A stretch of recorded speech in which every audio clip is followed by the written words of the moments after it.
Ahí comenzó, así que les voy a compartir la presentación, que después se las voy a subir. Y como les decía, hoy estamos comenzando la segunda y última parte ya de organizaciones, y vamos a ver, todo lo que vamos a ver a partir de ahora está en el libro de Henry Mintzberg. No sé si lo vieron. Yo me olvidé de recordarles que para la clase de hoy lean el capítulo 1 y 2. Si no lo leyeron todavía, léanlo después cuando puedan. Vamos a empezar ahora con los primeros capítulos, el capítulo 1 y 2, y ya la semana que viene, después del parcial. El parcial dura 20 minutos, media hora, y después de eso continuamos con el desarrollo de estos temas de los primeros capítulos de Mintzberg. No vamos a ver todo el libro completo, no vamos a ver todos los capítulos, pero la gran mayoría. ¿Están viendo ustedes ahí la presentación? Díganme por favor si se está viendo correctamente. Sí, profe, se está viendo la presentación. Bien, lo que vamos a ver hoy son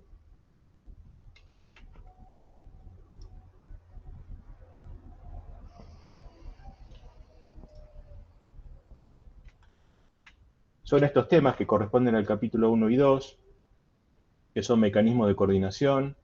Vamos a ver cuáles son las partes de la organización, este es un poco el temario. Vamos a ver cómo es el funcionamiento de la organización. Después vamos a seguir con lo que es la especialización de las tareas. Vamos a ver qué es la formalización del comportamiento y cómo es la capacitación y el adoctrinamiento, que tienen que ver esas últimas dos con el diseño individuales de los puestos. Vamos comenzando entonces con el diseño de la estructura. Lo que vamos a ver en realidad, los parámetros de diseño, a qué nos referimos cuando vamos a diseñar la estructura de una organización. Recuerden que esta materia se llama organizaciones y está apuntada a la parte estructural de las organizaciones, no a la parte de gestión o de administración de la organización. Entonces, estamos viendo como la base, como el esqueleto de lo que va a ser la organización, para después meterle adentro las personas y después ver cómo esa organización funciona. Pero la primera forma de diseñar una organización es a partir de su estructura, de qué tipo de estructura va a tener, y ese tipo de estructura que tendrá que adaptar la organización va a depender de qué tipo de organización es, de qué cosa hace también, pero fundamentalmente es cuál es el contexto, cuál es el ambiente en el cual tiene que competir esa organización, lo que acabamos de ver con Porter, ¿no? Todo lo que es el análisis de contexto, de macroentorno y del microentorno. A partir de todo eso diseñamos y empezamos a ver cuál sería el tipo de organización, el tipo de estructura de la organización que mejor le conviene para que sea, como dice Mintzberg, más eficiente. Mintzberg habla de diseño de organizaciones eficientes. Bueno, y los parámetros de diseño tienen que ver con estos que tenemos acá, ¿no? División del trabajo y la especialización de la tarea, y la coordinación y la estandarización de esas tareas.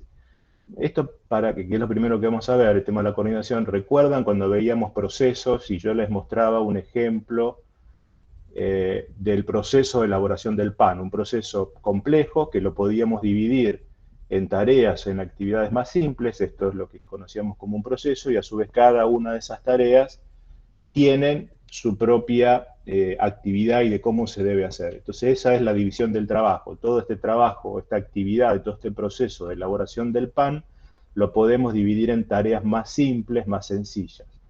Esa división de tareas más simples y más sencillas tiene como consecuencia una especialización. Quien hace esa tarea se especializa en hacer esa tarea.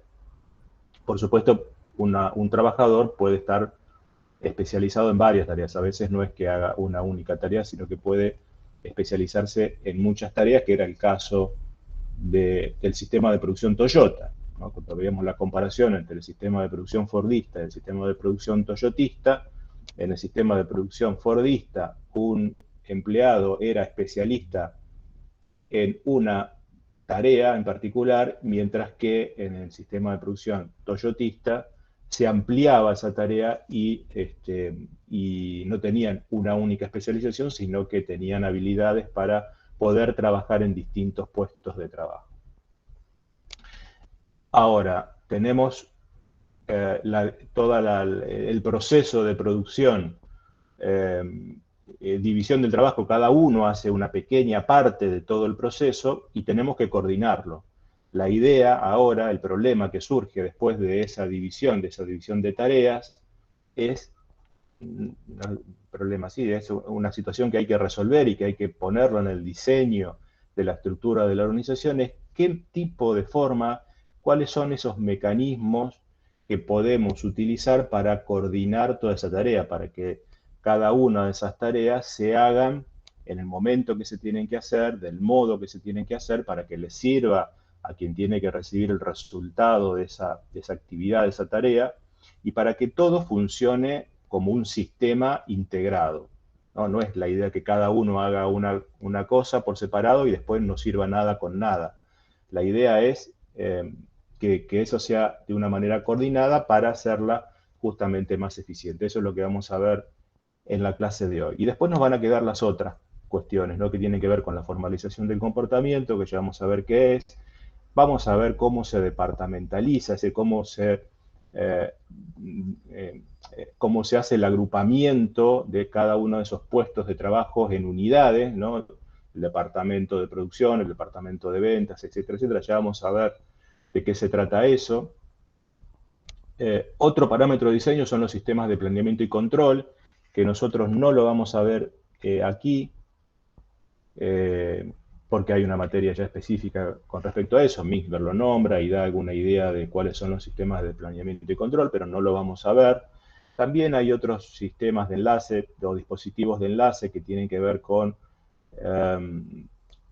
cómo se interrelacionan los departamentos, para que también los departamentos no sean subpartes de la organización y que no tengan ningún tipo de contacto. Van a tener que coordinar las tareas o las actividades que hacen los departamentos. Ahí vamos a hablar de eso, pero tampoco nos vamos a meter demasiado en ese tema. Y por último, el otro tema que sí vamos a ver con respecto a los parámetros de diseño es cómo es las tomas de decisiones.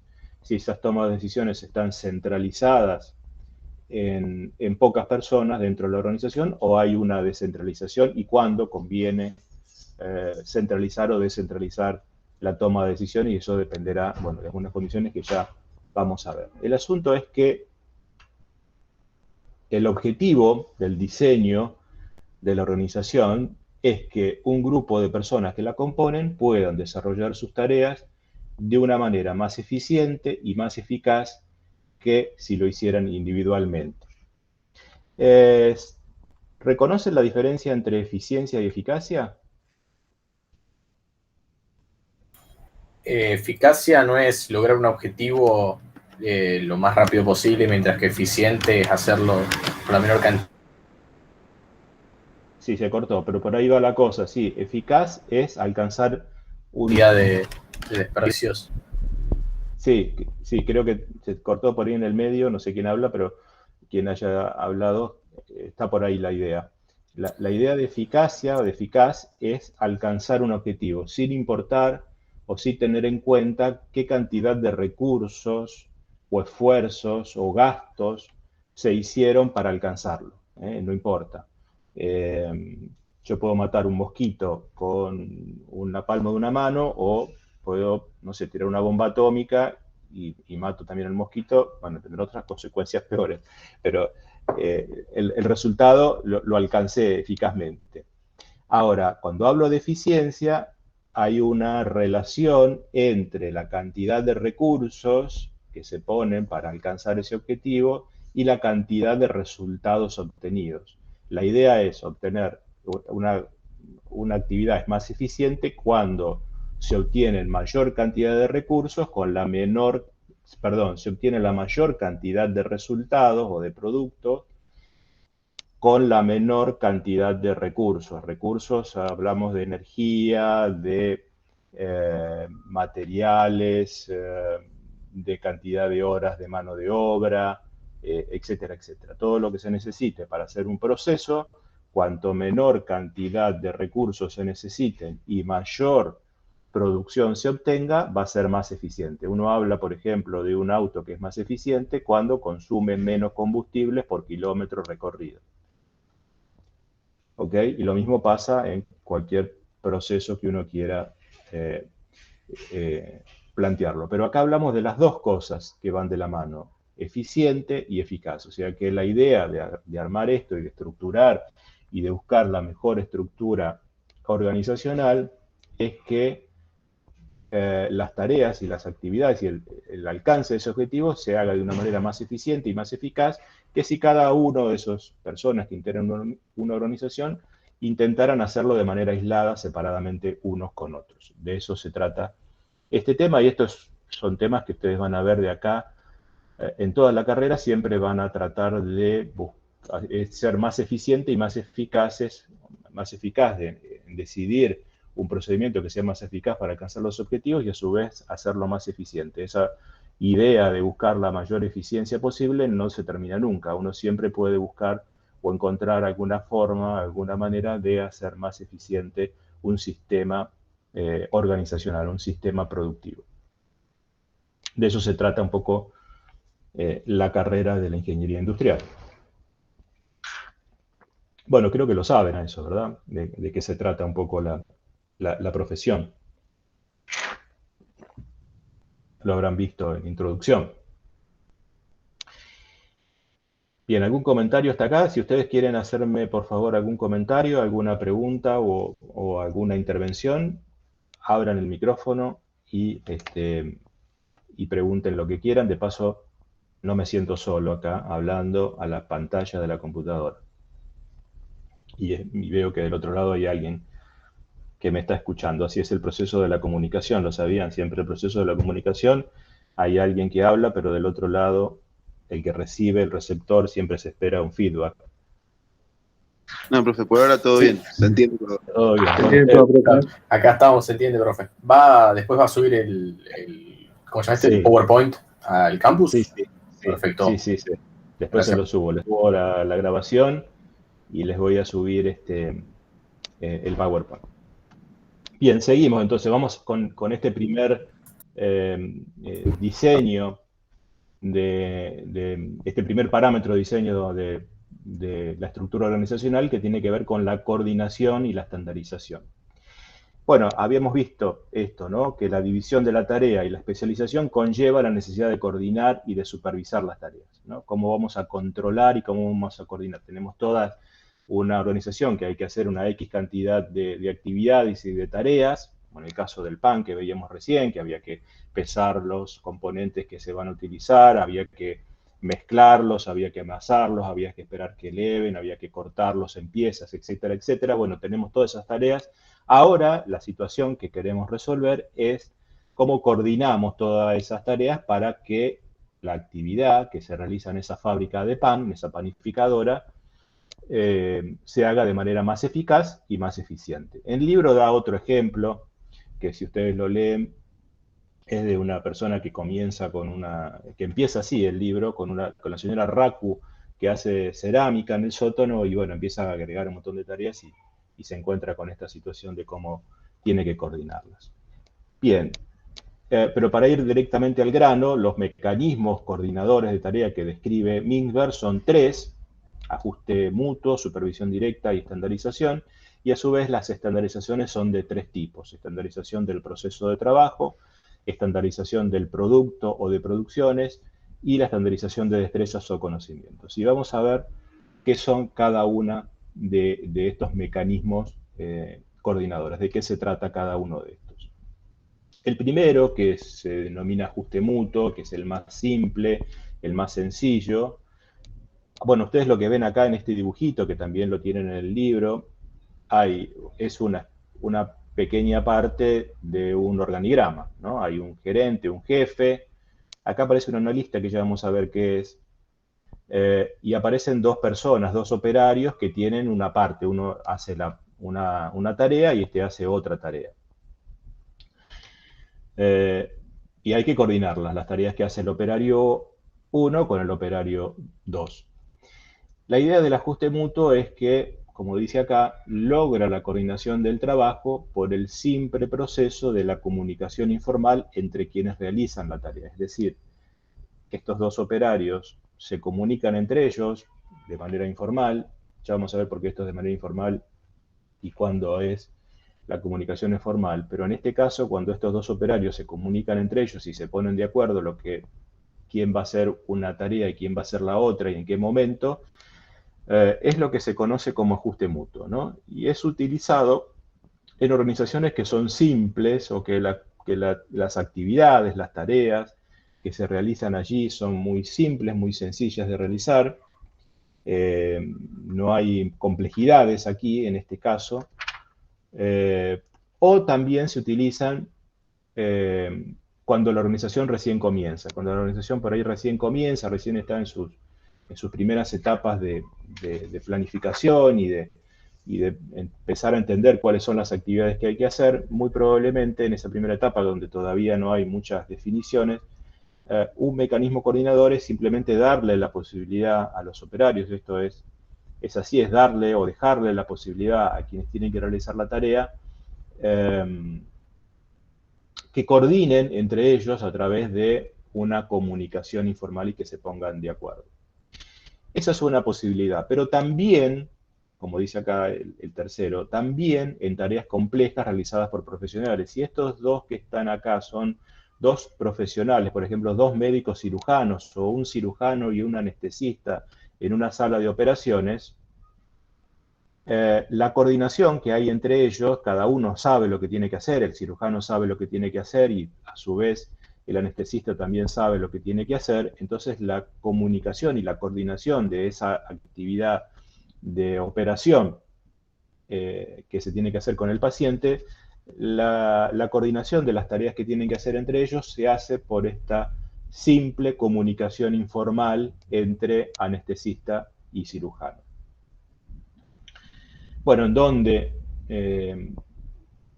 en qué parte de la organización, que ya vamos a ver, todavía no lo vimos, pero en qué parte de la organización es más común este tipo de coordinación de tareas, se da en la cumbre estratégica, se da en la tecnoestructura, se dan tareas de investigación y desarrollo en área de staff de apoyo, pero ya vamos a ver, todavía no llegamos ahí, todavía no definimos, ya lo vamos a definir en un ratito, qué es la cumbre estratégica, la tecnoestructura. El otro mecanismo de coordinación es el conocido supervisión directa y tal vez el más conocido o el más utilizado, no sé, los otros también son muy utilizados, pero este tal vez es el más básico, por así decirlo, en cualquier organización, que es cuando un gerente, un jefe de un área le da órdenes, le dice al operario A lo que tiene que hacer y le dice al operario B lo que tiene que hacer. Hay un jefe, un gerente, acá sí interviene el gerente. En el anterior, vuelvo un segundo al anterior, en el anterior este gerente no participa en la coordinación de tareas. Acá fíjense que la coordinación es entre estos dos. El gerente o el jefe de esa área, no participa. En este sí. En la supervisión directa, el gerente es quien da las órdenes. Como dice acá, hay un superior que toma la responsabilidad por el trabajo de los operarios, les da instrucciones de lo que tienen que hacer y a su vez supervisa y controla las tareas que tienen que hacer. Digo, es lo más común porque en una organización, en una fábrica, en una empresa, siempre cualquiera imagina que habrá alguien que dé direcciones, que dé órdenes de lo que se tiene que hacer. Por eso, generalmente uno cree que es tal vez una creencia, eso es lo que quiero decir, es el más común de todos los mecanismos de coordinación. Pero como estamos viendo, no es el único y hay otros. Y no es que uno suplante a otro, sino que por lo general se utilizan todos o casi todos. Entonces, en el gerente es esa simple actividad de dar órdenes e ir diciéndole a cada uno lo que tiene que hacer. Y por último vienen las estandarizaciones. En este caso, así aparece la actividad de este analista, que ya vamos a ver quién es en un ratito cuando veamos la tecnoestructura, pero es este analista en realidad el que hace, vamos a ver quiénes son esos analistas, pero son estos analistas los que hacen las estandarizaciones. Entonces las estandarizaciones, para coordinar las tareas, las tres tipos de estandarizaciones, como dice acá, la estandarización es realizada previamente por los analistas, como que la coordinación de las actividades que tienen que hacer el operario A y el operario B se realiza previamente a realizar la tarea, como que se hace antes, se planifica previamente antes de que estos dos comiencen a realizar la actividad. Y las estandarizaciones pueden ser, primera, los procesos de trabajo, ¿no? Los procesos de trabajo van a ser estandarizados cuando los contenidos del mismo se están especificados o programados. Trato de explicar esto. ¿Qué significa la estandarización de los procesos de trabajo? Significa tener un manual de instrucciones. Significa tener unas instrucciones escritas, bueno, o aprendidas, obviamente, de cómo se tiene que hacer esa tarea. Es, como dice Mixberg, que da el ejemplo, es el manual de instrucciones que viene en la caja de, no sé, un juguete que compraste y hay que armarlo, o de un, no sé, un mueble que compraste que viene todo desarmado y entonces vienen las instrucciones para el armado. Son las instrucciones que vienen en la caja de la torta para hacer la torta exquisita, ¿no? Un producto que viene para hacer una torta y atrás viene las instrucciones para hacer la torta. Si uno sigue las instrucciones de la caja, logra el producto que quería comprar. En lugar de comprarme la torta hecha, me compro la caja de exquisita, digo, por poner una marca, o la marca que quieran, y atrás están las instrucciones de cómo hacerlo. Bueno, esas son las estandarizaciones de los procesos de trabajo. En una fábrica que se fabrica algo, las instrucciones son las tareas y la división de esas tareas, pequeñas tareas y actividades que tiene que hacer un operario para realizar una actividad con una máquina en particular. Puede ser un torno, una soldadora, una máquina de pintar, etcétera, etcétera, cómo la pone en marcha, cómo tiene que colocar la pieza para que la pieza sea procesada, etcétera, etcétera. Entonces hay un manual de instrucciones de cómo se tiene que realizar esa actividad. Eso es estandarización de los procesos de trabajo, e insisto, los hacen los analistas de estudio del trabajo, en particular que lo diseñan previamente antes de que se realice la tarea. La segunda estandarización es de las producciones. Las producciones son estandarizadas cuando está especificado el resultado del trabajo. Por ejemplo, qué dimensiones tiene que tener o cómo es el desempeño. En el caso del ejemplo que dábamos recién de la torta que viene, las instrucciones para hacerlo, imaginen que, no sé, le encargo a alguien, un amigo, una amiga, alguien que se dedique a hacer tortas, y le digo, quiero una torta de tal sabor, de tal gusto, de tal tamaño, de tal dimensiones, para tantas personas. ¿Cómo la hace? No me importa, pero yo le digo cómo la quiero cubierta, en un baño de chocolate o no, con tal decoración, o con tal sabor, o de tal forma, y le digo cómo, le hago las especificaciones del resultado de lo que quiero. No le digo cómo la tiene que hacer, porque supongo que esa persona es la que sabe hacer esa torta. Entonces esa es la estandarización del resultado o las estandarizaciones del producto. Lo mismo es cuando, para el caso de una organización, se le establece un objetivo a alguien. El objetivo puede ser un operario, un jefe de un área, un jefe de planta, un supervisor de un área. Se le dice el objetivo para este mes es que se hagan tantas unidades de tal producto. Alcancemos un nivel de productividad de tanto. Alcancemos una cantidad de días de trabajo de tanto tiempo, etcétera, etcétera. Esos son objetivos y también son resultados de las tareas.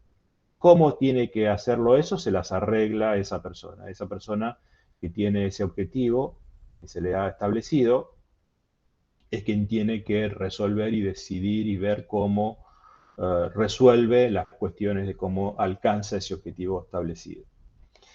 Y el último, la última estandarización es la destreza y los conocimientos, que las destrezas y los conocimientos están estandarizados cuando está especificado el tipo de capacitación requerida para efectuar la tarea.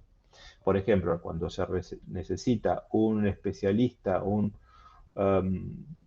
profesional o un técnico en particular que tenga determinados conocimientos para hacer una determinada actividad, es la estandarización de destrezas. Por lo general, esa estandarización de conocimientos y de destrezas se hace por fuera de la organización, no es la organización.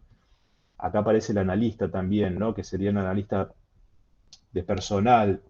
En realidad, el analista de personal en una organización lo que dice, bueno, necesitamos un ingeniero industrial, o necesitamos un ingeniero electrónico, o necesitamos un ingeniero mecánico.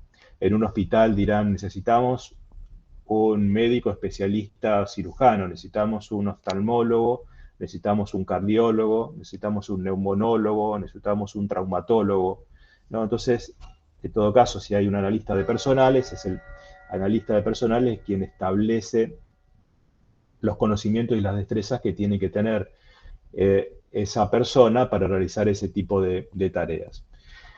Esos conocimientos y esas destrezas se estandarizan por fuera de la organización, por lo general en una institución educativa como es la universidad. Ustedes aquí, lo que estamos haciendo con ustedes es precisamente estandarizarles los conocimientos y sus destrezas para poder resolver determinados problemas. La preparación que se da en las universidades, en cualquier profesión, es para que determinados problemas en particular, un médico hace falta para curar a las personas, un arquitecto para diseñar un edificio, un ingeniero civil para calcular la estructura de ese edificio, un ingeniero industrial para hacer más eficiente un proceso productivo y una organización. Entonces los estructuramos de alguna manera, se estructura el conocimiento y las destrezas para que puedan resolver determinados problemas con determinados conocimientos. Esa es las tres estandarizaciones que dan origen como coordinación. Entonces los mecanismos de coordinación son supervisión directa, ajuste mutuo, estandarización de procesos de trabajo, estandarización de productos o de resultados y estandarización de destrezas y conocimientos. Mientras le doy paso al que viene, ¿alguien quiere hacer alguna pregunta hasta acá? Seguimos. Todo claro, todo claro. ¿Vamos bien? Bien. Mientras tanto yo me tomo un mate. Bien. Pero fíjense, vamos a ver una cuestión, cómo se interrelacionan estos mecanismos. Yo les decía que estos 5 mecanismos de coordinación en cada parte que ya vamos a ver, o en cada tipo de organización, por lo general predomina uno por sobre otro, predomina uno de esos 5 mecanismos, pero seguramente están presentes los 5, o si no están los 5, están 4 o están 3, pero siempre hay más de un mecanismo coordinador. Ya vamos a ver un ejemplito que a mí me parece interesante. Pero fíjense lo que ocurre, ¿no? Como una organización que recién comienza, por ejemplo, el punto 1 acá, que dice una persona que trabaja solo, que recién empieza, que es un emprendedor, que comienza con su actividad, en ese caso no necesita ningún mecanismo coordinador, porque es él solo, ¿no? Toda la coordinación tiene lugar en su cabeza, ¿no? En su cerebro. Entonces ahí no hay ningún mecanismo coordinador. Todo lo coordina él como él puede. Es decir, el emprendedor que trabaja solo se encarga de conseguirse los materiales que necesita para hacer el proceso productivo, hace el proceso productivo, hace la venta, hace el cobro, hace el pago a los proveedores, etcétera, etcétera. ¿Y cómo lo hace? Bueno, lo tendrá que coordinar él solito. Ahora, si esa organización crece un poco y ya incorpora un personal, ¿no? Cuando la organización crece y debe incorporar un personal, no muchos, pero imaginemos que incorpora un personal o dos, como era el caso que pone Mintzberg en el libro de la señora Raku, que contrata a la señorita Viske. Entonces ahí aparece un mecanismo de coordinador, a lo mejor necesita un mecanismo de coordinador simple, informal. ¿Y cuál es el mecanismo de coordinación simple que se adapte a un grupo pequeño de personas? Bueno, el ajuste mutuo, si las tareas son simples. Acá estamos en la situación donde todavía las tareas son simples. Entonces, por el simple comunicación entre las dos personas que están trabajando allí en ese emprendimiento, simplemente por la comunicación informal entre las dos personas, pueden lograr la coordinación a través del mecanismo conocido como ajuste mutuo. Pero a medida que el grupo aumenta, la organización empieza a tener más éxito y empieza a tener más demanda y entonces necesita más personas. Y a medida que el grupo aumenta, surge la necesidad de un liderazgo. Hace falta alguien que, como dice acá, una persona que controle y regule el trabajo de todos los otros. Y hace falta alguien que pueda ver todo el proceso en su conjunto, porque acá cada uno estaba haciendo una pequeña tarea, y hace falta alguien con capacidad de liderazgo, es decir, de empezar a dar órdenes y de distribuir tareas, qué cantidad hay que hacer de cada uno, de acuerdo a los pedidos que se han recibido, cuándo hacerlos, para que tener preparadas las tareas para el siguiente parte del proceso, etcétera, etcétera. Entonces hay alguien que empieza a tener una visión más global de todo el negocio, porque que sabe, por ejemplo, qué es lo que se está vendiendo, lo que se quiere vender para el próximo mes, entonces hace una distribución de tareas y hace una coordinación de las tareas a través de la supervisión directa. En el cuarto punto, a medida que aumenta el trabajo y las tareas son simples, pero son rutinarias, ya las tareas, ya se empieza a ver que las tareas son siempre las mismas. Cada tarea tiene una manera de hacerse. Siempre se hacen de la misma forma, de la misma manera, entonces ahí empieza a aparecer un mecanismo que ayuda a la supervisión directa, que es la estandarización de procesos de trabajo. ¿Por qué ayuda a la estandarización de procesos de trabajo a la supervisión directa? Y porque le quita un poco de actividad o de tarea a quien está haciendo esa tarea de supervisión directa, a ese jefe, a ese gerente o a ese responsable de ese grupo de personas, porque un jefe, un supervisor, un gerente de un grupo de personas puede estar dándole órdenes a una X cantidad de personas. Y esas personas son ya muchas, son 20, 30, 40, 50 personas. Se les hace difícil a esa persona, un solo jefe, distribuir las tareas todos los días. Entonces, una manera más fácil de resolverlo es estandarizar el proceso. Te digo, mira, esta tarea tuya se hace de esta manera. Acá te doy el manual de procedimiento, el manual del proceso de trabajo. Te estandarizo el proceso de trabajo. Entonces no tengo que estar dándole órdenes. Le digo, hacé tal cosa y ya no tengo que dar más explicaciones porque esa persona ya sabe cómo lo tiene que hacer porque está estandarizado el proceso de trabajo. Entonces le saco un poco de actividad al gerente o al jefe de área que tiene que estar dando órdenes permanentemente. No le quito un poco le aliviano la tarea a quien tiene que estar haciendo supervisión directa. Ahora sí, eso siempre, el punto 4 que vemos ahí es cuando las tareas son simples, son rutinarias. Ahora, si el trabajo es un poco más complejo, que se debe, un poco más complejo, no es que sea muy complejo, pero por ahí el trabajo un poco más complejo, se empieza a complejizar, se debe especificar el resultado, ¿no? Pero dando la libertad de proceso. Entonces ahí estandarizo las producciones.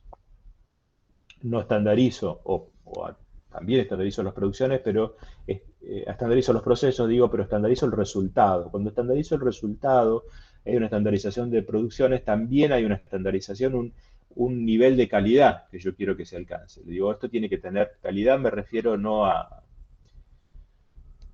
la calidad percibida por el cliente, me refiero a la calidad de dimensión, de peso, de cantidad, del resultado de una cosa que está hecha como quiero que sea hecha. Profe, Sí. Entonces, esta última etapa que vos contaste, porque una empresa puede pasar de ser de un emprendedor hasta llegar a esa etapa tranquilamente, o sea, en un Sí, determinado claro. tiempo, obviamente.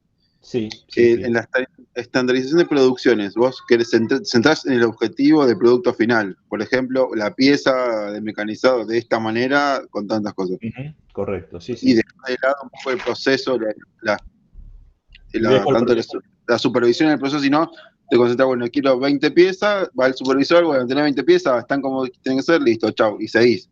Claro. Ujú, Sí, así es. Sí. perfecto. También tiene que ver cuando le encargo a un proveedor o a un proceso que lo encargo a un tercero y le estandarizo el resultado, que es lo que quiero. Yo quiero que me entregues. A veces le doy una pieza para que le hagan un proceso externo, no sé, que le hagan algún proceso de endurecimiento de la pieza, no sé, algún proceso que no se haga dentro de la fábrica, entonces se lo doy a un tercero, o para que le agregue algún procedimiento o algo y le digo lo que quiero como resultado. Esa es una estandarización de producción, de cómo quiero que ese tercero me haga esa actividad.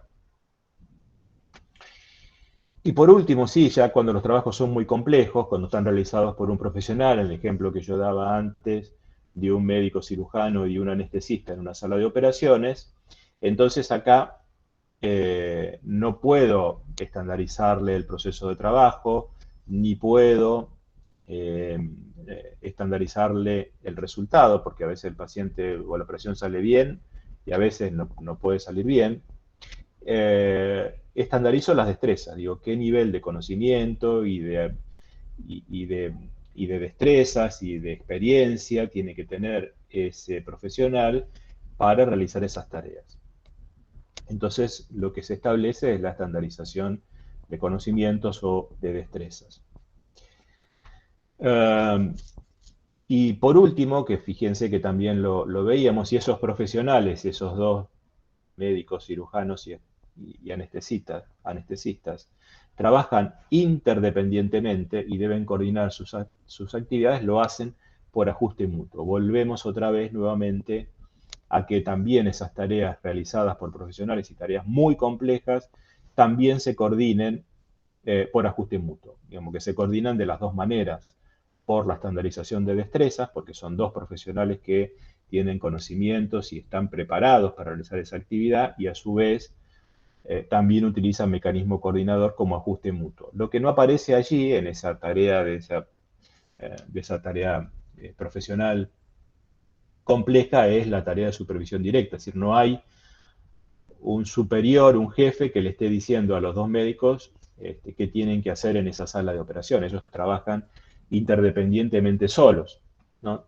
Tienen que trabajar interdependientemente, quiere decir que están trabajando juntos en una misma actividad. Lo mismo pasa, no sé, en actividades como, por ejemplo, donde trabajan diferentes profesionales en las profesiones que quieran, ¿no? Por ejemplo, el caso de un arquitecto y un ingeniero civil. El arquitecto hace el diseño del edificio y el ingeniero civil hace el cálculo estructural. Tienen que trabajar interdependientemente, cada uno sabe la tarea que tiene que hacer y por supuesto tendrán que coordinar. El ingeniero civil le dirá, bueno, terminame una parte, un bosquejo para que yo empiece a hacer algún cálculo de estructura, en fin, habrá alguna coordinación de la comunicación informal. Entonces, el ajuste mutuo aparece en trabajos muy complejos y también aparece, como decíamos al principio, en tareas muy simples y muy sencillas. La idea esta de la coordinación de tareas, para darles un ejemplo, para que se entienda, más allá de una organización industrial, se los voy a plantear de otra manera, a través de, imaginen, una orquesta sinfónica, donde una orquesta sinfónica todos sabrán de qué se trata, hay, no sé, 40, 50 músicos, cada uno con sus diferentes tipos de instrumentos, violines, violonchelos, instrumentos de viento, instrumentos de percusión, etcétera, etcétera, y que se juntan todos con un director de orquesta para componer componer no, porque ya está compuesto, para ejecutar una obra musical de, no sé, cualquier compositor clásico que quieran, Mozart, etc. La idea y la pregunta que les traslado para que ustedes me contesten es qué mecanismo de coordinación, para ver si se entendieron, ustedes pueden visualizar en una orquesta que tiene que ejecutar una obra musical. Imaginen que cada músico toca la partitura en el momento que se le antoja y hace lo que se le antoja en cualquier momento. Si cada músico hace lo que se le antoja descoordinadamente de todo el resto, no vamos a escuchar la obra de Mozart, vamos a escuchar ruido, ¿verdad? Entonces, para no escuchar ruido, queremos escuchar la obra de Mozart. ¿Qué mecanismo de coordinación imaginan que puede haber en una orquesta de esta característica? Profe, ¿se pueden dar más de uno? Sí, claro, en realidad están todos, pero... Claro, más que nada porque es destreza, destreza, Sí, a estandarización de destrezas, decís. ¿Por qué ves? estrés, ¿Dónde estaría la estandarización de destrezas en los músicos? y en la habilidad de cada músico para tocar un instrumento particular, porque si a un Perfecto, violinista le das un órgano, un piano, no, claro. probablemente no estés, capaz que sí, pero bueno, eso es, Claro, por ejemplo, a mí me dan un violín y yo, más que hacer ruido con el violín, seguramente no voy a poder, claro. con nada de idea de música, no voy a poder hacerlo. Yo necesito a alguien que maneje ese instrumento. Y Perfecto, después liderazgo para saber, el maestro de orquesta para saber en qué momento que tiene la partitura, le da indicación en qué momento exacto tienen que tocar. perfecto. Eso sería supervisión directa, la tarea que Claro, supervisión hace directa, exactamente, la 3 y la 7. el que tiene la batuta, ¿no? Es el Exactamente, director de orquesta. Perfecto. exactamente. Bien. ¿Ven alguna otra más? Supervisión directa. Supervisión directa es la que acabamos de decir, claro, la supervisión directa es el director de orquesta, que hay alguien allí al frente de todos y es el que va marcando el ritmo. La verdad que no sé bien cómo es la tarea que hace, pero imagino que... Especificar, perdón, la interrupción, estandarización de producciones, porque necesitas el resultado final, la canción de Perfecto, Mozart. perfecto. El resultado final a una estandarización de producciones sería esa la idea. Queremos que ejecutar tal obra de Mozart de tal forma o de tal característica. Hay orquestas que le dan una impronta de una manera o una impronta de otra. Perfecto. Tenemos estandarización de resultados o estandarización de producciones. Perfecto. Y quedan dos todavía. A ver si las Ajuste encuentran. mutuo. Sí, ajuste mutuo, por ejemplo. ¿Hay ajuste mutuo? Ajuste mutuo sería la comunicación entre los propios músicos. Puede ser, No, por me parece que de ejemplo, la obra, sabiendo qué obra van a tocar. Bueno, sí, no verbalmente, antes, pero imagino que Pero los ajuste mutuo músicos porque trabajan se hacen interdependientemente, cabeceo, que no hay sé, no, la unos verdad violines. se hacen señales de luces. No, pero imagino que se acomodarán el tono, la melodía en base a cómo vienen sonando. O sea, si una persona, por ejemplo, está desafinando o no va al compás de la orquesta, imagino que mutuamente, o sea, no se lo van a decir, pero la persona se va a corregir a sí mismo para acomodarse a la mayoría. lo van a mirar fuerte. Ese. Sí, a ver, Lo van a mirar, no van a saludar a la salida. en cualquier grupo de personas siempre existe la comunicación informal, porque no todo se va a poder estandarizar y no todo va a poder ser establecido por un jefe que le esté diciendo a cada uno lo que tiene que hacer. La idea es que también haya una comunicación entre las personas que integran ese equipo, en esa orquesta en realidad en este caso. Entonces siempre va a haber una comunicación informal, por detalles mínimos a veces o no tan mínimos, pero a lo mejor entre el grupo, no sé, si hay 5 o 6 violinistas, a lo mejor entre ellos mismos se ponen de acuerdo con algunas cuestiones y dirán y se pondrán de acuerdo, dirán, bueno, para poder hacer lo que nos está pidiendo el director, vamos a hacer esto más o menos así o se pondrán de acuerdo entre ellos. Y siempre habrá seguramente algún ajuste mutuo que es esa comunicación informal. También dependerá de cuánta libertad se les dé a ese grupo de personas para que puedan coordinar algunas cuestiones. A veces son muy mínimas y a veces no tanto. A veces se le da más libertad, cuando se le da empoderamiento para que lo haga. Pero bien, en cualquier grupo humano seguramente habrá alguna comunicación informal. Perfecto, y nos queda una, que es estandarización de procesos de trabajo. Imaginan si hay algo que indique o que se correlacione en una orquesta con la estandarización de procesos de trabajo. Claro, cada artista tiene que tener una partitura, Perfecto. digamos, tiene una serie de notas ya preestablecidas que tocar.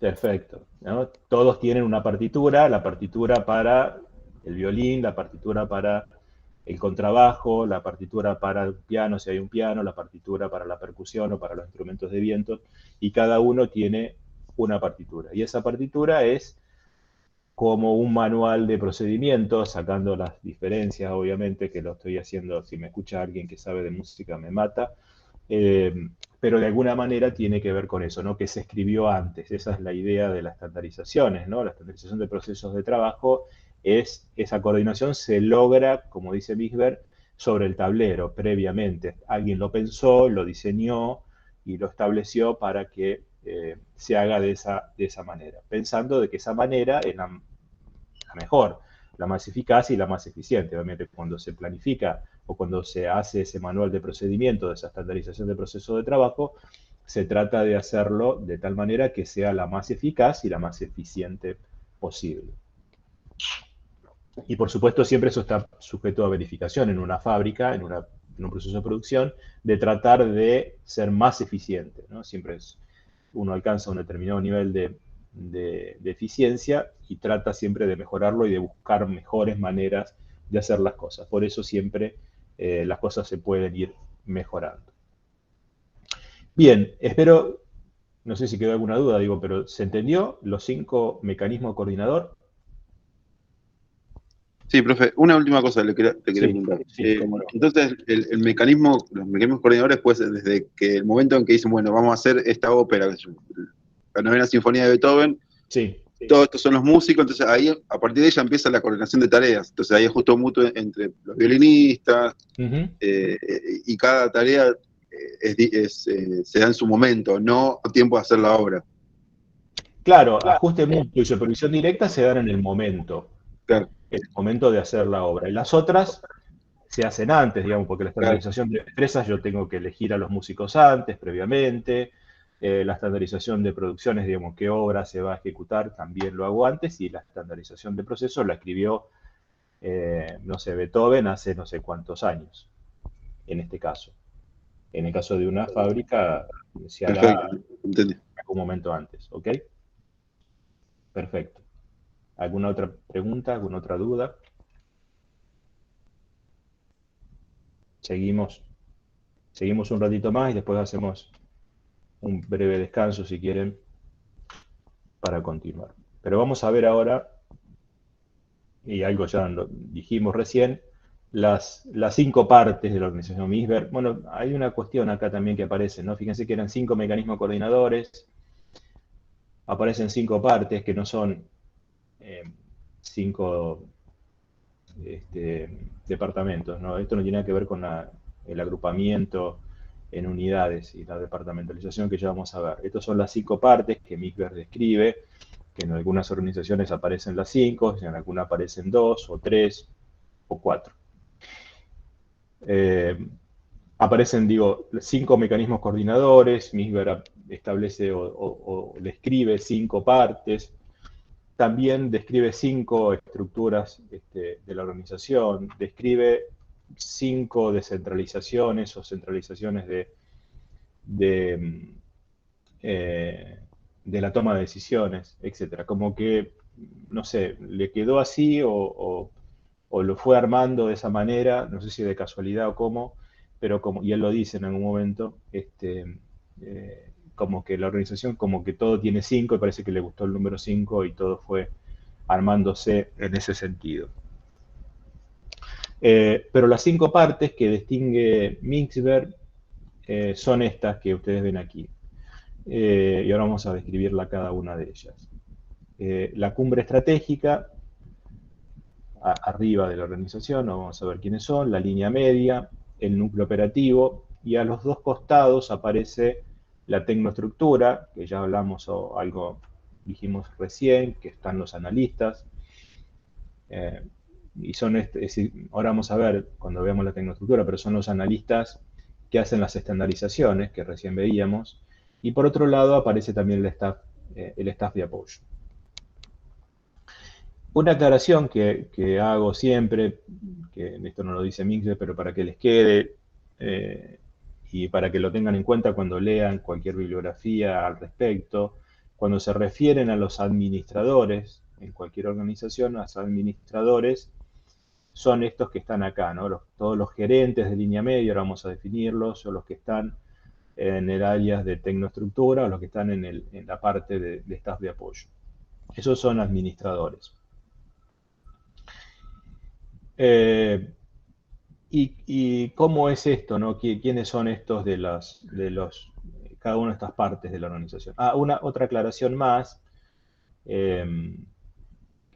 Fíjense que este conjunto, núcleo operativo, línea media y cumbre estratégica, bueno, después se los digo, esto es están unidos en un mismo grupo por una razón, pero se lo voy a dejar después.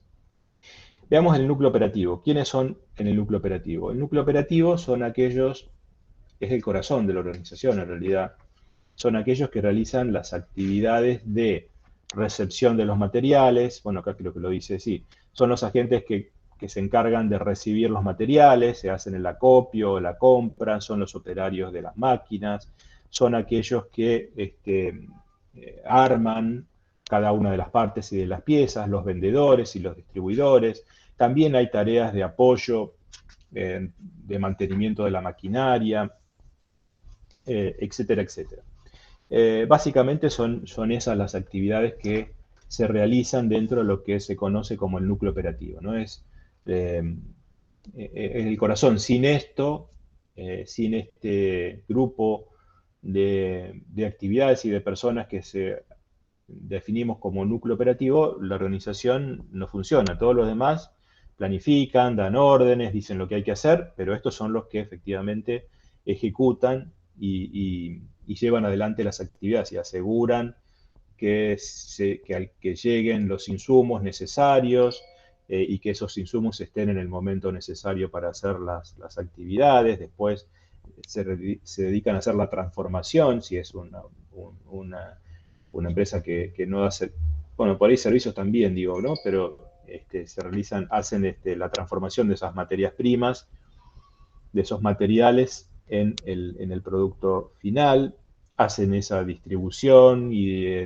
la venta y llevar ese producto que se fabrica o ese servicio al comprador final, al cliente. Y en el otro extremo, arriba de todo, está lo que conocemos o que definimos como la cumbre estratégica. En la cumbre estratégica está el presidente o el gerente general de la compañía, de la empresa, y es la encargada de llevar adelante la misión de la organización, las grandes definiciones de la misión, es decir, es el que tiene la responsabilidad de que se haga para lo cual la organización fue creada, ¿no? Y tiene esa actividad fundamental, ¿no? de hacia adentro de la organización, de establecer, de alcanzar esos objetivos, por lo tanto tiene la responsabilidad de definir cuál es la estrategia de la organización, lo que antes veíamos con Porter. No veíamos cómo se desarrollaba la estrategia, pero sí recuerdan que habíamos visto con Porter que definíamos cómo analizábamos el entorno donde la organización tiene que competir, la empresa tiene que competir para tomar decisiones estratégicas. Y eso es lo que hace la cumbre estratégica, precisamente, es definir cuál va a ser la estrategia de la organización para competir con otros competidores directos, ¿no? Cómo es la competitividad en ese mercado en el cual se encuentra la organización, cómo se tiene que posicionar con respecto a los proveedores, cómo se tiene que posicionar con respecto a los compradores, tratar de defenderse de potenciales competidores o de productos sustitutos, etcétera, lo que veíamos con Porter. Todas esas decisiones, esas actividades son las que tiene la cumbre estratégica. Y otra actividad que tiene la cumbre estratégica también es las relaciones hacia el entorno, hacia afuera, ¿no? Hacia las relaciones con otros, con proveedores, con clientes, con sindicatos. Tiene la representación, ¿no?, de la organización hacia afuera, hacia la sociedad, hacia el ambiente, hacia el contexto. Y la línea media es la que une esas decisiones estratégicas, esa gran objetivo que es la misión de la organización, une, digamos, en una línea de mando, la línea media. La línea media están los gerentes, acá aparecen 2 vicepresidentes, aparece un vicepresidente de operaciones y un vicepresidente de marketing, como que empieza a aparecer un desdoblamiento del mando del presidente o del gerente o del CEO, ¿no?, de la compañía, que desdobla esas responsabilidades hacia adentro de la organización, en principio en 2 vicepresidentes, uno que se va a encargar de la parte operativa y otro, como dice acá como ejemplo, ¿no?, pueden haber varios más, otro que se encarga y se dedica de la parte del marketing, ¿no?, del posicionamiento estratégico del marketing de la organización. Y después, a partir de ahí, siguen dividiéndose otros tipos de gerentes de plantas, gerentes regionales de venta, capataces, gerentes de distrito de venta, etc. Obviamente esta línea media va a aparecer y va a ser importante en las organizaciones cuando el tamaño de la organización así lo requiera. En teoría, una organización podría funcionar con la cumbre estratégica y el núcleo operativo. Y el gerente o el director general de la compañía podría encargarse de absolutamente todas las tareas de la organización y definir y distribuir las tareas en el núcleo operativo. Pero imagínense que tiene que una organización más o menos grande, que tiene 50, 60 personas en el núcleo operativo, un solo gerente se le complica para hacerlo de manera eficaz y de manera eficiente, esa actividad de coordinación de las tareas con el núcleo operativo solo. Entonces utiliza esta línea de mando, esta línea media, como la define Misber, que es la línea de mando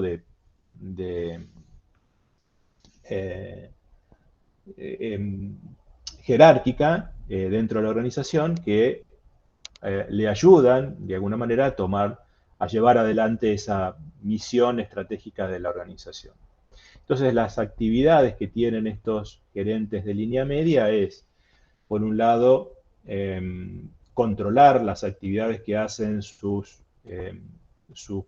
personal, las personas que tienen a cargo en sus distintas áreas, darles órdenes, hacer una supervisión de la actividad que tienen que hacer, controlar lo que ellos hacen, tomar información de los resultados y enviar esa información hacia arriba, hacia la cumbre estratégica.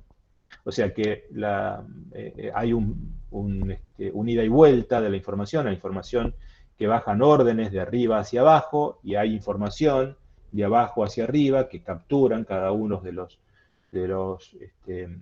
las gerentes de las líneas de mando, para que efectivamente vuelva esa retroalimentación, ese feedback, para volver a tomar nuevamente decisiones de cómo continuar.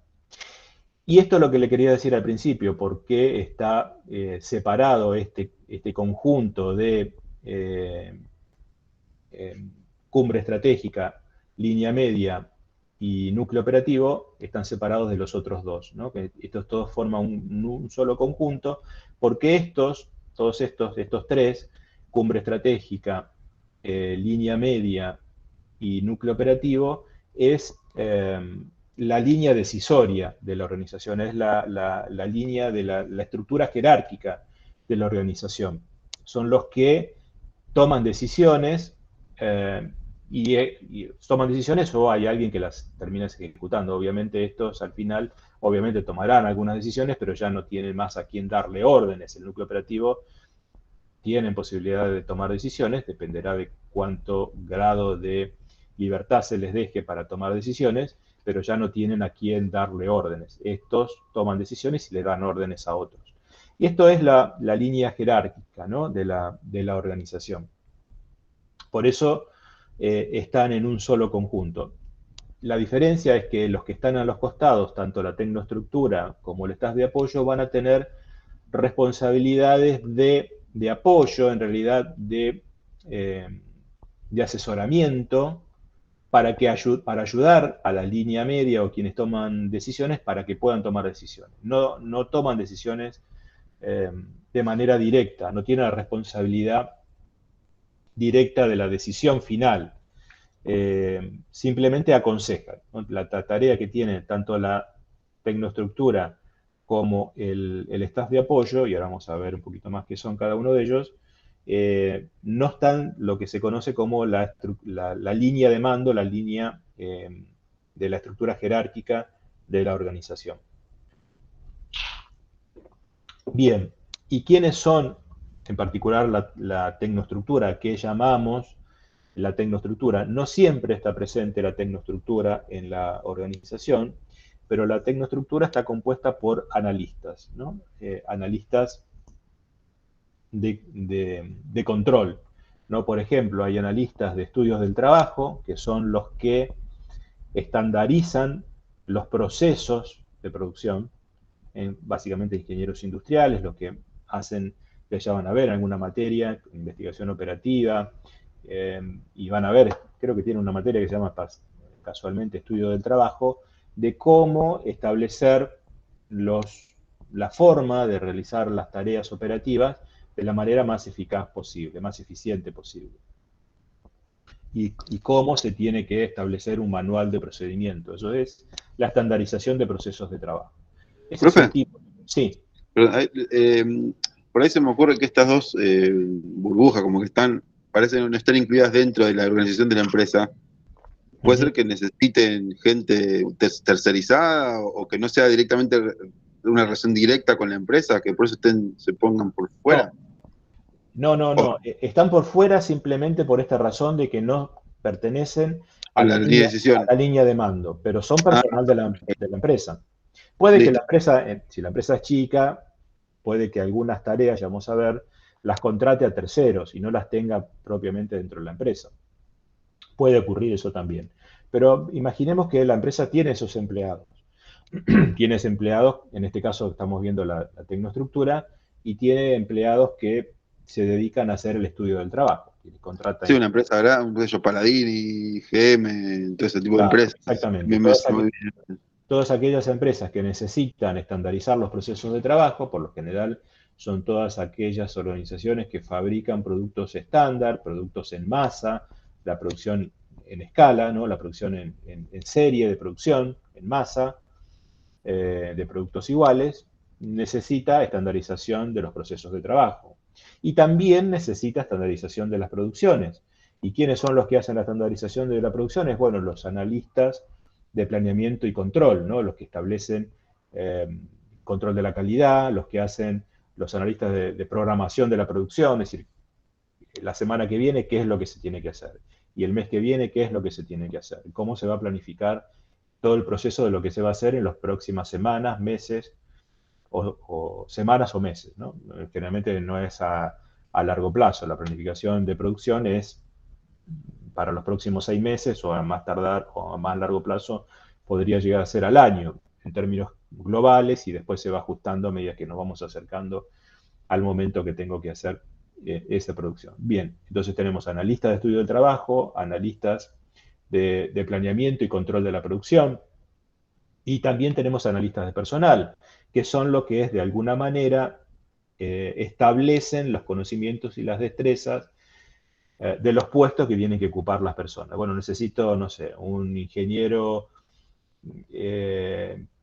mecánico para que esté a cargo del mantenimiento de tal parte de la planta.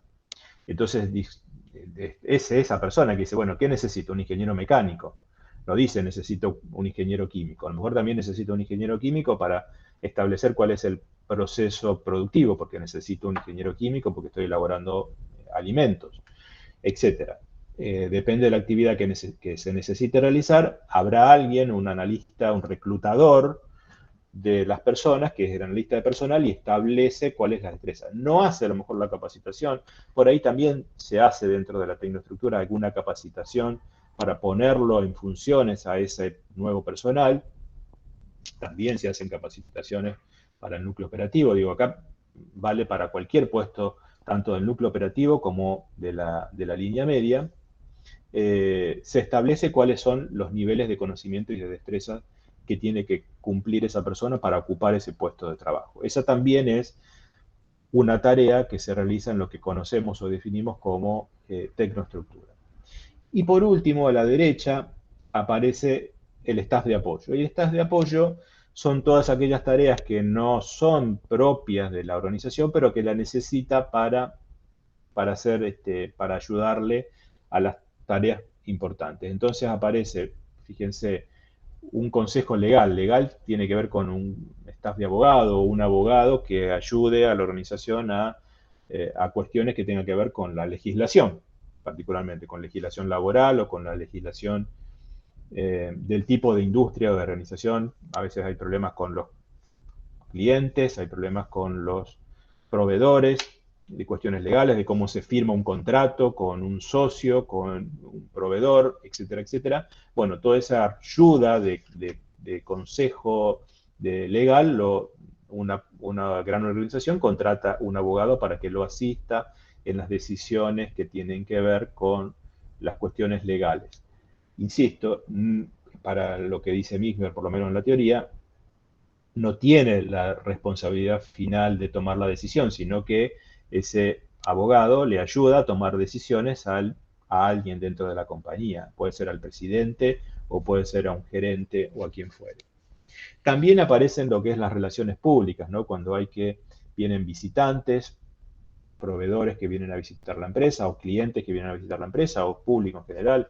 A veces se les abre las puertas al público. Bueno, todo lo que sea relaciones públicas o relaciones industriales, lo mismo, es más o menos lo mismo. Bueno, son traducciones acá que aparecen, como lo pone Mixber, tiene que ver con esas actividades por fuera de relacionarse con el entorno.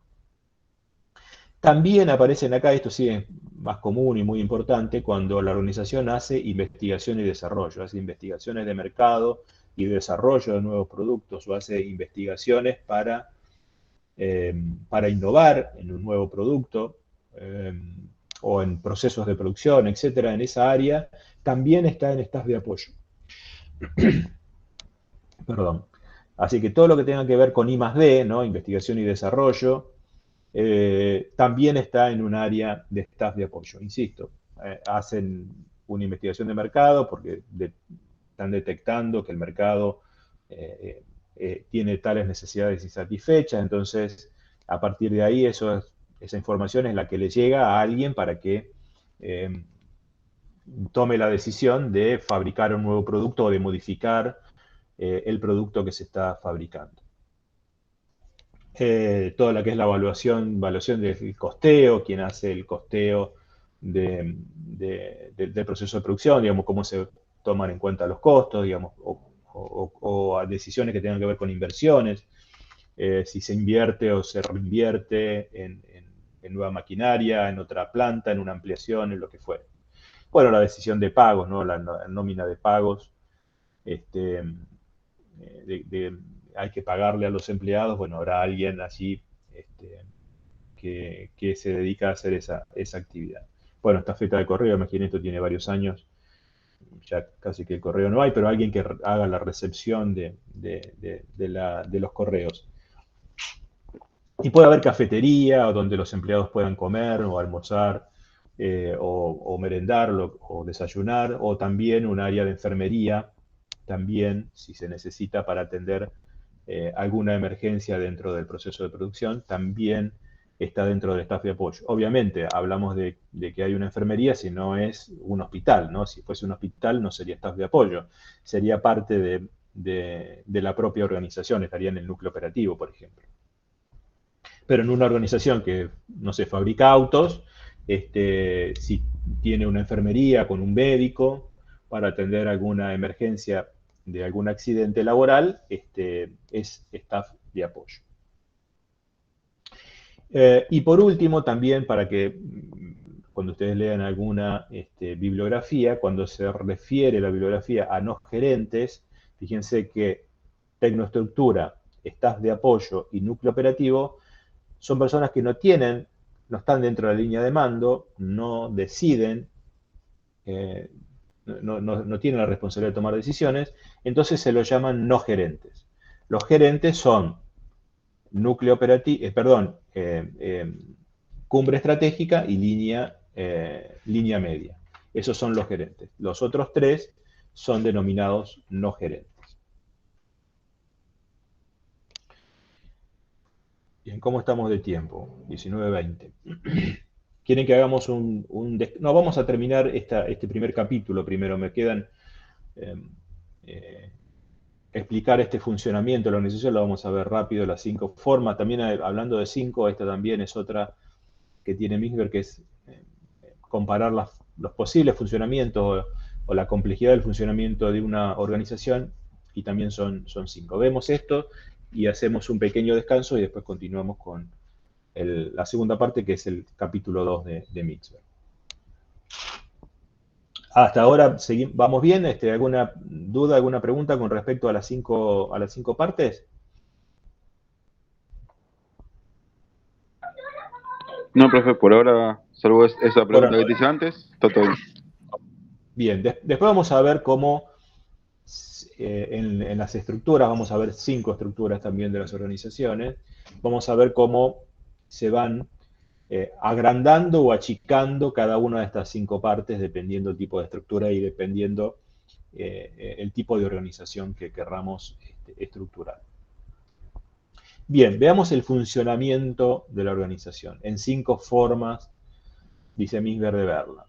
El primero es el flujo de autoridad formal. Ahí lo que ustedes ven, están las 5 partes, como ustedes ven ahí, y superpuesto con esas 5 partes aparece lo que se conoce como un organigrama. Todos habrán visto alguna vez un organigrama donde están distribuidos los departamentos, las áreas de la organización. Generalmente cualquier organización tiene un organigrama, que es la estructura la estructura jerárquica de la organización. ¿Quién manda a quién? ¿Quién tiene responsabilidad sobre una determinada área y sobre qué cuestión en particular? Entonces eso es lo que muestra aquí, ¿no? Un primer funcionamiento de la organización, que es el organigrama, que muestra cuáles son las posiciones que tiene cada uno, ¿no? Estos están acá.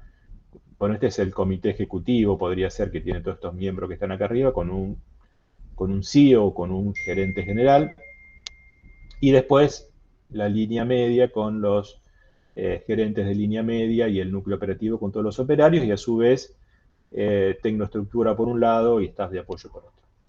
Bien, entonces eso muestra las posiciones, su agrupamiento en unidades y departamentos. Acá habrá departamentos, unidades, departamentos de producción, departamentos de ventas, etcétera, etcétera. Y es el flujo de autoridad formal. Acá está la autoridad formal, y en esta autoridad formal la comunicación es formal. La comunicación entre uno y otro es una comunicación formal a través de la supervisión directa, ¿no? Cuando hablamos de supervisión directa, hablamos de una comunicación formal a través de órdenes y de objetivos que se les establece a cada jefe o a cada departamento o a cada responsabilidad con determinada área en particular. Una segunda manera de ver la organización es a través del flujo de actividades, cómo se regula el flujo de actividad. Entonces, bueno, acá abajo aparecen los materiales, los insumos que se van transformándose en partes y en piezas que se van armando y finalmente son distribuidos a los clientes. Entonces, la red de flujos regulados de trabajo son de producción a través del núcleo operativo, esto que decía recién, de órdenes e instrucciones, que están un poquito más acá arriba, del sistema de retroalimentación, del sistema de información, bueno, no me acuerdo qué era el sistema de información retroalimentada, y asesoramiento a los costados. Acá, bueno, hay el núcleo, el presidente de la compañía establece alguna decisión que hay que llevarla adelante, se la traslada a un gerente, a un jefe de un área, que se la traslada para que lo ayude a tomar decisiones a alguien de, por ejemplo, una planificación del proceso de producción, y toma las decisiones y a su vez, bueno, se retroalimenta hacia los costados para definir qué productos realizar, etcétera, ¿no? Y aparece un sistema también de información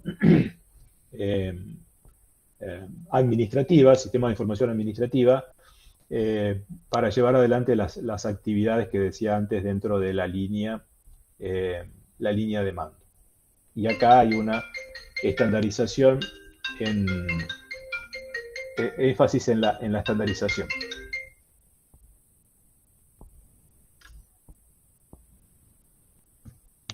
El otro sistema, el otro funcionamiento de la organización tiene que ver con el flujo de comunicación informal. Recuerda que el primero era la comunicación formal y este es el flujo de comunicación informal. Y acá es lo que se denomina o se define como el sociograma. Tenemos una organización donde está compuesto por personas y las personas se comunican informalmente, ¿no? Como dábamos el ejemplo antes de la orquesta, siempre habrá alguna comunicación informal entre las personas, ¿no?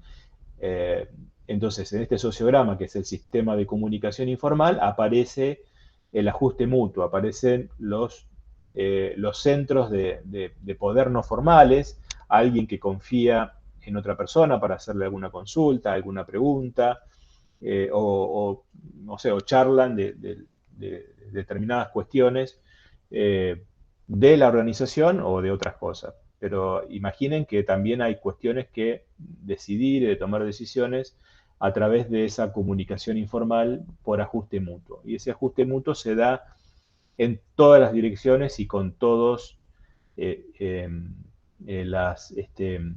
los puestos para arriba o para abajo. A veces hay alguien donde el poder no está en el poder formal.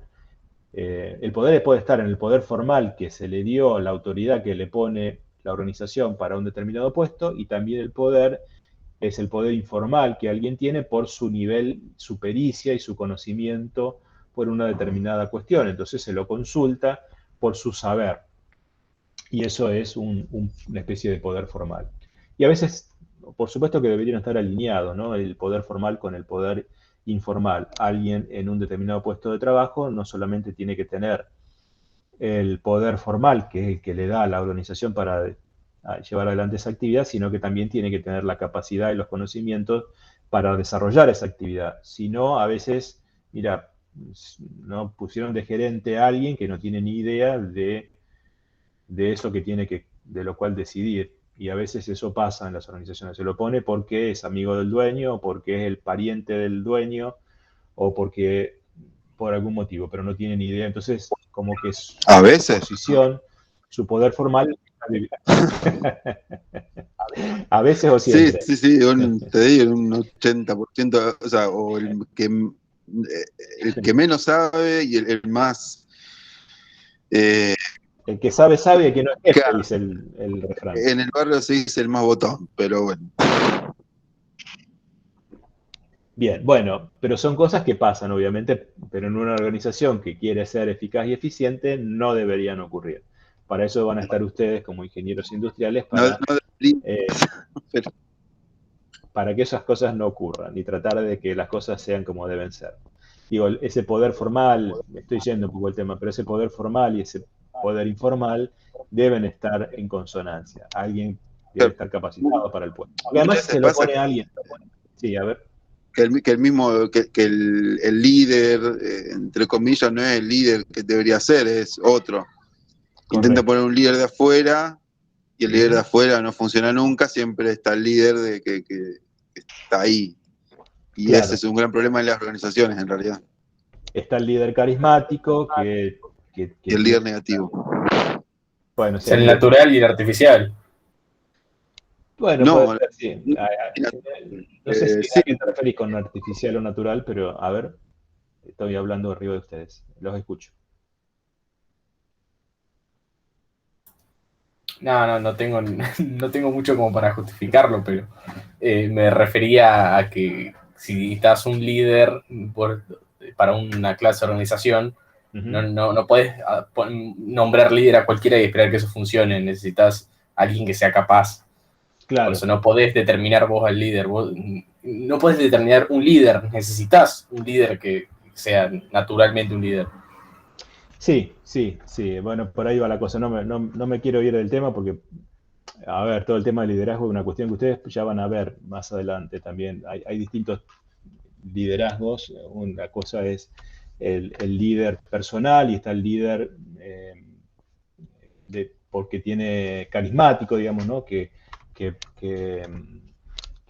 convence o que sabe hablar y habla muy bien, y eso es importante para la función de un líder, pero también un buen líder necesita del conocimiento para llevar adelante de las cuestiones administrativas, de las cuestiones técnicas, del conocimiento técnico que se necesita para esa actividad o ese puesto en que se está. Digamos, esas cuestiones técnicas van desde cuestiones operativas, si necesito un jefe de un área más cerca de las cuestiones operativas, entonces se necesita mayor conocimiento técnico o científico para realizar esa actividad, y también conceptuales si ese líder está en posiciones más altas, ¿no? Ligado más cerca de la cumbre estratégica, ¿no? Esas conocimientos, esas destrezas conceptuales que son ideas, la posibilidad o la capacidad de ver a largo plazo, de poder planificar a largo plazo, a medida que me voy yendo hacia tomar decisiones estratégicas, se necesitan esos niveles de conocimiento. Digo, y por supuesto un líder tiene que tener condiciones y conocimientos de lo que es lo que decimos las relaciones interpersonales, ¿no? De saber comunicar, de comunicar una idea, de ser creíble con lo que se está haciendo, por lo tanto tiene que tener cierto nivel de, bueno, no sé si es moral la palabra, pero por ahí va la cosa, ¿no? Para que esa persona sea creíble. Y bueno, pero lo que, volviendo un poco al tema, ¿no? Lo que yo quería significar más allá de esta cuestión de liderazgo es, hay dos tipos de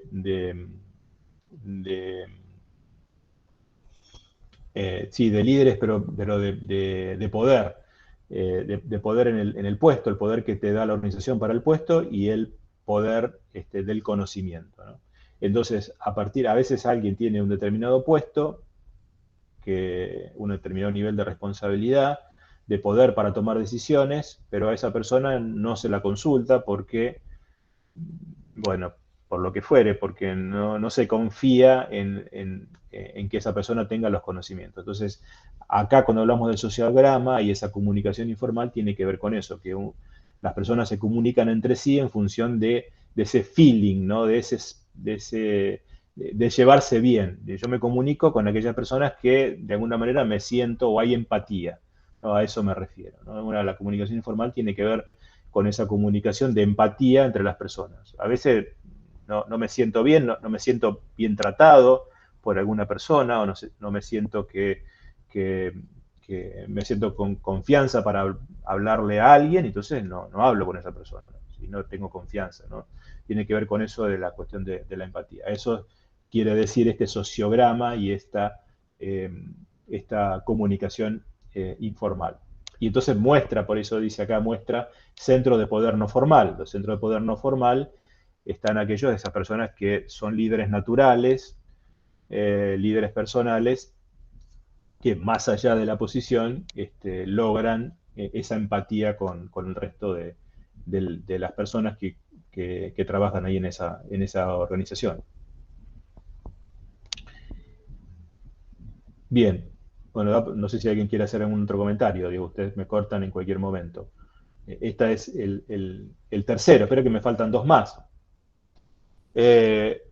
Otro es el conjunto de constelaciones de trabajo. Estas constelaciones de trabajo son sistemas que se arman, que se agrupan con sus pares, o con quien se lleva mejor también acá, extramuros de los departamentos para resolver algunas cuestiones, ¿no? Estos grupos de trabajo, estos grupos de tarea, se agrupan para resolver algunas cuestiones. Por ejemplo, acá constelaciones en el núcleo operativo de fabricación, hay grupos de trabajo de fabricación que se ponen de acuerdo, a lo mejor son dos turnos, el turno mañana, el turno noche, o constelaciones en el área de armado o en el área de distribución. Constelaciones en el área administrativa, analistas y supervisores, ¿no? Acá hay supervisores de área y acá hay analistas, como decíamos antes, de la tecnoestructura, encargados de la programación de la producción. Entonces hay una coordinación de esas actividades, cómo se coordinan entre dos departamentos diferentes. Uno está encargado de la producción, pero otro está encargado de llevar adelante esa producción. Entonces hay una constelación de trabajo allí. Otra constelación de productos nuevos, ¿no? O sea, analistas y gerentes de la línea media, y estas de apoyo, de investigadores de mercado que ayudan a tomar decisiones sobre nuevos productos a sacar o modificaciones de los productos, etc. Para satisfacer necesidades que se hayan detectado en el mercado, por ejemplo. Otro, por ejemplo, que aparece acá, pongo ejemplos, ¿no? Otro grupo de finanzas, por ejemplo, que une la alta gerencia con un staff de apoyo financiero para tomar decisiones para hacer algunas inversiones en particular de la organización. Y por último, bueno, decisiones que tienen que ver con el largo plazo, que une la alta gerencia con analistas superiores para tomar decisiones con respecto a decisiones estratégicas a largo plazo de la organización. Son grupos de tareas, constelaciones de trabajo que se van armando y desarmando en función de algunos objetivos que se tienen que alcanzar. Una vez que se coordinan y se llevan adelante esos objetivos, probablemente esos grupos de tareas, esos grupos de trabajo, esas constelaciones, se rearmen de acuerdo a las necesidades, ¿no? Es otra manera del funcionamiento de la organización. Independiente digamos, todas estas cuestiones están superpuestas sobre el organigrama de la organización, ¿no? Y por último, otro flujo de proceso de decisiones ad hoc, que le dice Misler, por ejemplo, un sistema de proceso ad hoc, que es una corriente de flujo de decisión estratégica para mejorar un producto propuesto de un cliente. Entonces hay toda una serie de decisiones que hay que tomar porque un cliente planteó alguna mejora o algo que quiere que se haga diferente, entonces llega el requerimiento acá, pasa por este punto 2, por este otro gerente, sube hasta la cumbre estratégica, se toman algunas decisiones acá para ver cómo ese proceso se podría llevar adelante, se distribuyen 2 unidades acá, vuelve a la cumbre estratégica para que se apruebe eso que se resolvió o no, no sé, pasa por acá y finalmente se dividen dos decisiones, ¿no? Una por este lado y otra por este lado, y finalmente se llega a la decisión acá. Entonces hay todo un flujo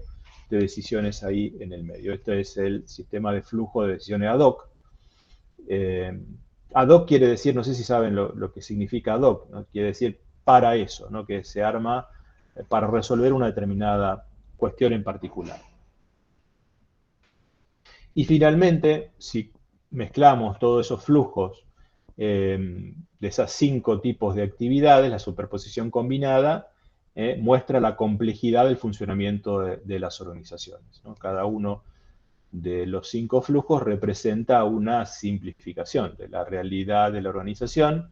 Entonces la realidad de la organización siempre es mucho más compleja de lo que parece en cada una de las cuestiones. Pero la dividimos en esas partes y vemos y analizamos cada uno de esos flujos precisamente para poder acotar eso y poder tomar decisiones sobre cada una de esas cuestiones en particular. Pero después el funcionamiento de la organización tiene este nivel de complejidad, lo que quiere mostrar Misler aquí con este dibujo es la complejidad del funcionamiento de una organización. Como ustedes podrán imaginar, cuanto más grande es la organización, cuanto más compleja o cuanto mayor cantidad de procedimientos y de procesos o de volumen de producción se haga en la organización, obviamente esa complejidad va a ser mayor. Bien, con esto terminamos el capítulo 1. Si alguien quiere hacer alguna pregunta, alguna consulta, pero si no, podemos hacer un pequeñísimo descanso para recalentar el agua del mate, que yo por lo menos ya la tengo fría, y seguimos en 5 minutos, si les parece. Me parece bien el plan, me parece bien. ¿Les parece bien? Bueno, entonces yo sigo, bueno, voy a cortar la presentación, la dejo todo, pero voy a parar la grabación para que no quede grabando inútilmente.